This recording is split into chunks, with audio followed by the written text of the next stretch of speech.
Hey there, hi there, ho there, Andrew here, and we are on number 14 of a series of videos that contains questions that people have asked me in person and online about what it's like being a scare actor and what is the experience like working at a place like Halloween Horror Nights in Orlando. Now, excuse me, I did all that, I think, in one breath. That was amazing.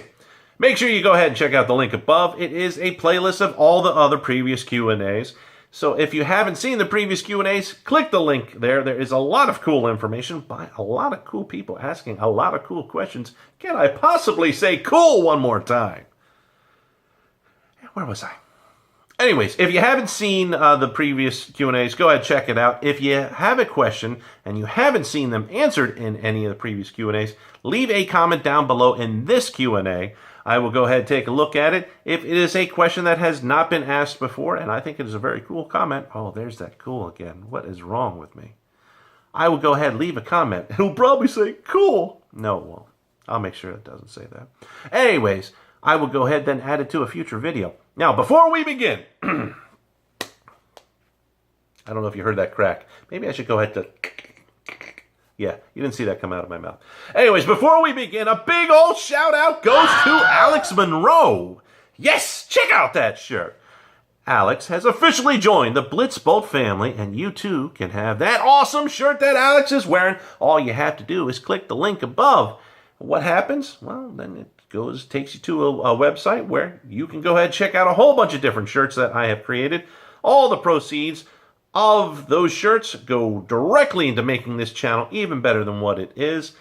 Thank you very much, Alex, for your support. I really do appreciate it. Now, let's get into some of the questions. Now, the first two questions have a similar theme, and the first one is XDannyTV, who asks, question, hey, Andrew, so now that all the houses and scare zones have been announced, if you were to be working the event as a scare actor, what house or scare zone sounds the most appealing to scare in? Love to watch your videos. And the next question is from Brianna Marie, who says, my question for you, well, we all have typos, is what are you most excited for from this year's event? And if you could choose, which house would you prefer to be in? Greetings from Windermere. Lol. Now, these are great questions from Danny and Brianna. Thank you, Danny, for loving the videos. I hope you are enjoying this video as well. So let me go ahead and break down the questions, and we're going to start off with Brianna's question, who is also from Windermere. And if you're wondering why I'm saying also from Windermere, let me go ahead and throw this graphic up here real quick. See that postcard? Yes, that is my address right there. What is that address, you say, Andrew? Okay, well, I'll read it to you, even though it's on the screen. It says, Andrew R. Davis, P.O. Box 134, Windermere, Florida, 34786. Yes, that is my P.O. Box, where you can go ahead and make contact with me. It is for business inquiries. It is for fan mail. It is for fan art. It is for almost anything. Not everything.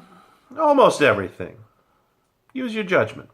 But, as we can see, Brianna is also from Windermere, so she's a local. Now, what she said was, what am I most excited for this year's event? Now, mind you, I will be putting together a hype list that's going to be coming out soon. I'm going to rank, basically, what I'm looking forward to in order, and that will be with scare zones and houses. I would just go ahead and say what I'm looking forward to right now, top one, but you'll get to see the ranking in another video. And that is The Shining. I am really looking forward to The Shining. It is a movie that I have really enjoyed for a long time because it's an older movie. And I'm really looking forward to seeing how they're going to interpret it into a house. I'm hoping it's going to be good. Like I said, I'm looking forward to it. As far as which house or scare zone sounds the most appealing, if I could choose to be in anything, I would probably choose to be part of the roaming hordes. It's just something that I would like to do. I've worked the chainsaw before, and it would be fun to travel around and to scare some people. Probably if I was given a role, I would most likely be in the Hive, because that is a house full of vampires that are Nosferatus, and Nosferatus are known for being bald. Typecasting. Maybe. I don't know. I do remember during the scare acting auditions, there was a couple of former coworkers of mine. They had said that casting was asking if they were okay with shaving their heads. And I got excited when I first heard that because I actually thought there might be like a Hellraiser house coming. Didn't turn out that way. It's the Hive, and it's because of Nosferatus. Next question comes from King Javen. King Javen. I'll never remember. ARD. How do they make the costumes at HHN? Bonus points for starting the question and ending the question with initials. Now, not totally knowing everything about costuming because I haven't worked permanently in a costuming department. I have worked in the costuming department when I was on the injured roster during last HHN for a few days. All the costumes I can say are originally designed as in drawn out, designed at first, especially if it's, for both IPs and OPs, but IPs have to get passed through legal. Now, the costumes are made in a certain range size because it's a typecast. So they are going to typecast the scare actors that are going to hit that certain... You like what I'm doing here? Like this force hand gesture? Anyways. Basically, the sizes are a range, and the scare actors have to fit that range. The next question comes from Michael Cena, who says, "Hey Andrew, I was wondering the training that scare actors go through, and if there was a big difference in training between actors in scare zones than actors in houses." Well, the answer to that is not really. I mean, training has the same guidelines whether you are in any position. I mean, you could be in an open area like a scare zone or a boo hole, which is a closed area inside one of the haunted houses / mazes, whatever you want to call it there. Zombie Joe demonstrates this during the orientation, which leads us to the next question. Cirque de Crabs 97 says, "Can you tell us about Zombie Joe? I've heard about him and that part of training." That is such a fun name to say. Cirque de Crabs 97. Okay. I am going to go ahead and tell you a little bit about Zombie Joe. Not too much because he is pretty shy. He only comes out during the Scream member disorientation. Zombie Joe is a character that is used during the orientation to show the proper way to perform a scare. I mean, he demonstrates the proper way and the improper way to scare. And the most famous line that you get out of orientation with Zombie Joe is "Boo and skidoo." The following question comes from Matt Weigel, who says, "Do people come from out of the area / state to come work at HHN just for the season?" This is a great question, Matt, and the answer is yes. I have met personally people that have come to Halloween Horror Nights from out of state, and a lot of different states too, not just the adjoining ones. Not hey, I just came from Georgia. I mean, people from all over the country have come in, and some of them have moved to start their acting career and do something in scare acting for the season, and that sometimes leads into a full employment for Universal Studios, and they get to be part of the entertainment department. There are some people that just do it to come in and then leave. I actually met a professional, and when I say professional, I mean she worked for the federal government. She took her vacation days and used them to work strictly for Halloween Horror Nights.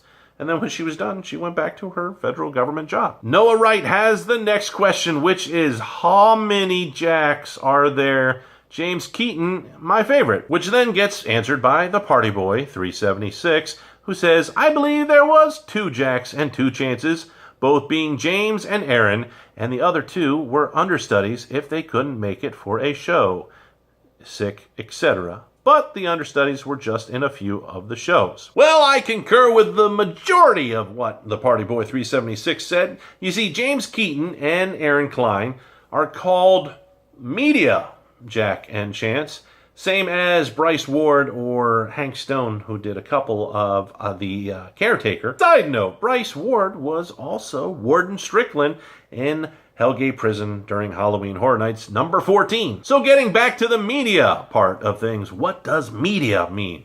Well, it means that they are the person that is used for all the posters, the videos, the voiceovers, the TV commercials, and the like. All of that stuff. You know, the media.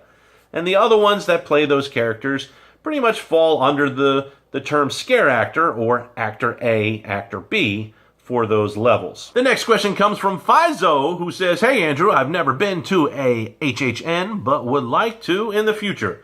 My question for you is, what's your position on colored contacts? They say that they can be very harmful. Not sure if you use them. Just wanted to bring that up." Well, if it is to wear colored contacts during your visit at Halloween Horror Nights, don't. Most likely you will get stopped at security. They will not let you in while wearing them, even if they are prescription contacts. It just won't happen. As far as wearing colored contacts as part of a costume that you are wearing or being a scare actor, I think that it enhances your role as a scare actor or as a cosplayer or an actor, whatever it might be, because something that a person does when they see another person is they usually look straight at the eyes. Sometimes even when they're shy and they're kind of inverted, they still look at the eyes to see if they're being looked at. So typically you make eye contact with somebody very quickly, and you might make eye contact with somebody and they might look away really quick, but you're still going to make eye contact with them. And when you're wearing colored contacts, it kind of changes the lizard brain in your head for a moment, because you realize that's not natural, that's not real, that doesn't look right. And it catches you off guard. So it is a great enhancement when it comes to being a scare actor or an actor, cosplayer, whatever it might be, because it throws somebody off just for that little bit. I'll give you an example here. Go ahead and showing this picture right here. This is a character that I created. His name is Rip the Vampire. This was done many years ago. As you can see, I'm a little thinner and I got hair on top. But it is a character that I created, and I used orange contacts for that character back when I worked terrestrial radio. And if you're wondering who I am with there, that is Tracy St. George, who still is in radio. I miss you, TSG. I hope you're doing good. I hope you're watching this video, if you are.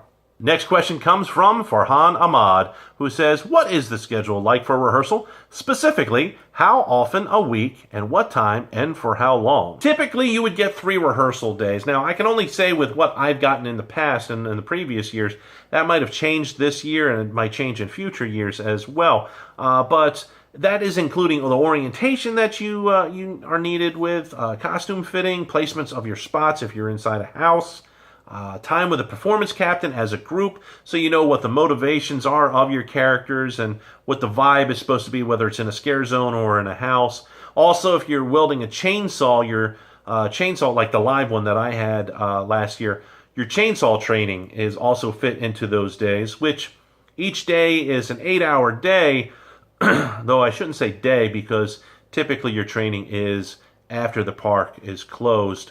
You are not being trained while the theme park is in operation, so it's really nights. But you get roughly around 24 hours on that, so that's the amount of training that you get. And then as you go through your the team member night, that's kind of like a dress rehearsal for the most part, and then you are just on it. So you could have 24, if you include the team member night, 32 hours of training before it's go time in front of the guests.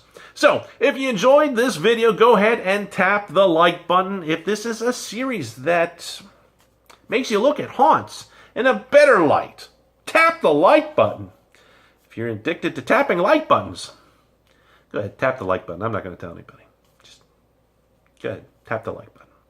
If you're new to the channel, go ahead, hit the subscribe button, and of course be part of the notification squad. All you got to do is tap that bell icon. Then you are notified the moment that I upload.